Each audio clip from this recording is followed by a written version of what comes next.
तुला राशि वालों, मई 2026 में आसमान ने आपके लिए एक दुर्लभ उपहार रखा है। गुरु और शुक्र दोनों एक साथ आपके भाग्य भाव में। यह योग सालों में एक बार बनता है। पहले सूर्य की बात। 13 मई तक सूर्य मेष में आपके 7वें भाव में है, विवाह और साझेदारी का भाव। 14 मई के बाद सूर्य 8वें भाव में आ जाते हैं। कुछ छुपी हुई सच्चाइयां सामने आ सकती हैं। 14 मई के बाद मंगल अपनी स्वराशि मेष में धमाके से आते हैं। विवाहित जीवन में जोश, नई ऊर्जा और साझेदारी में गति। अविवाहित हैं तो किसी से मुलाकात हो सकती है। बुध पूरे मईस्थ हैं। 13 मई तक 7वें भाव में रिश्तों में बातचीत जरूरी है, पर गलत फहमी का खतरा है। 14 से 37 मई तक रिसर्च या किसी पुराने मामले में बुद्धि लगाओ। शुक्र आपके राशि स्वामी है, इनकी बात सबसे जरूरी है। 13 मई तक वृष में आपके 8वें भाव में है। धन में उतार चढ़ाव, पर छुपे हुए संसाधन मिल सकते हैं। 14 मई के बाद शुक्र मिथुन में आपके 9वें भाव में आ जाते हैं और वहां पहले से गुरु बैठे हैं। शुक्र गुरु का यह संगम प्रेम, विवाह और भाग्य तीनों के लिए दुर्लभ शुभ योग है। गुरु पूरे महीने मिथुन में आपके 9वें भाव में हैं। भाग्य, धर्म, विदेश और उच्च शिक्षा सब शुभ। गुरु की दृष्टि आपके पहले, तीसरे और 5वें भाव पर भी पड़ रही है। व्यक्तित्व, साहस और संतान में सुधार। शनि मीन में आपके 6ठे भाव में हैं। कर्ज, शत्रु और स्वास्थ्य तीनों पर नियंत्रण रखें।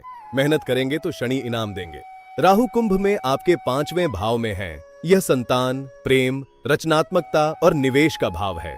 राहु यहाँ बैठकर आपको बड़े सपने दिखाते हैं, पर जमीन से पैर उठाने मत देते। शेयर बाजार, सट्टा या किसी भी जल्दी पैसा बनाने के स्कीम से इस महीने दूर रहो। केतु सिंह में आपके 11वें भाव में है। पुराने दोस्त या पुराना नेटवर्क काम आएगा। नए लोगों पर बहुत जल्दी भरोसा मत करो। करियर की बात करें, महीने का पहला हफ्ता थोड़ा रुको, ऑब्जर्व करो।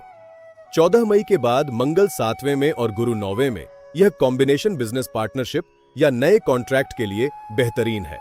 नौकरी में हो तो वरिष्ठ या विदेशी कनेक्शन से अवसर आ सकता है, पर बुध अस्त है।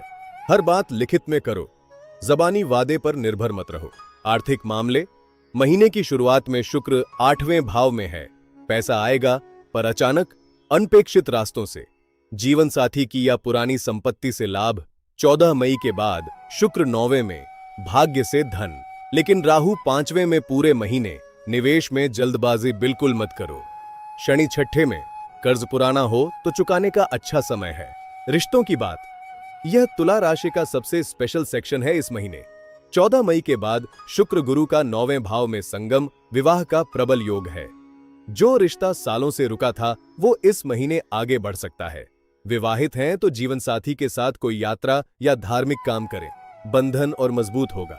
मंगल 7वें में, रिश्ते में जोश और जुनून लौटेगा। स्वास्थ्य, शनि 6ठे भाव में है, जो स्वास्थ्य का भाव भी है। नियमित दिनचर्या और खान पान पर ध्यान दो।